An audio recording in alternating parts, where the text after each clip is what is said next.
بنی اسرائیل بار بار جناب موسیٰ علیہ السلام کے پاس آتے ہیں، بار بار آتے ہیں، موسیٰ علیہ السلام سے کہتے ہیں آپ دعا کریں، ہمارا یہ معاملہ ہے۔ آپ جناب موسیٰ علیہ السلام اللہ کی بارگاہ میں سوال کرتے تھے۔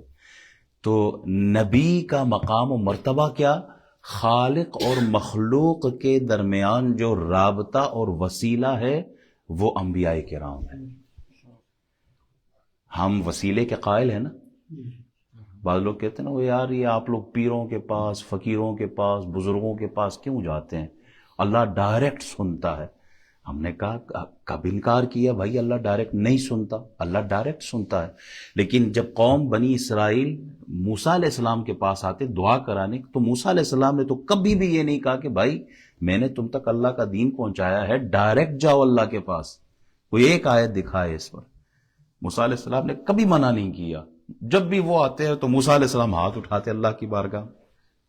تو ہمارا عقیدہ یہی ہے، آج بھی اگر کوئی کسی بزرگ کے پاس جاتے ہیں، کسی پیر کے پاس، فقیر کے پاس، جو واقعی ولی کامل ہو، جو واقعی پابند شرع ہو، جو شریعت کا پاس رکھتا ہو، جو نمازیں پڑھتا ہو، دیندار، تقوی، پرہیزگاری سب اس کے اندر موجود ہو، ایسے آدمی کے پاس اگر کوئی جا کر دعا کے لیے کہتا ہے تو یہ تو عین قرآن کے اندر ثابت ہے۔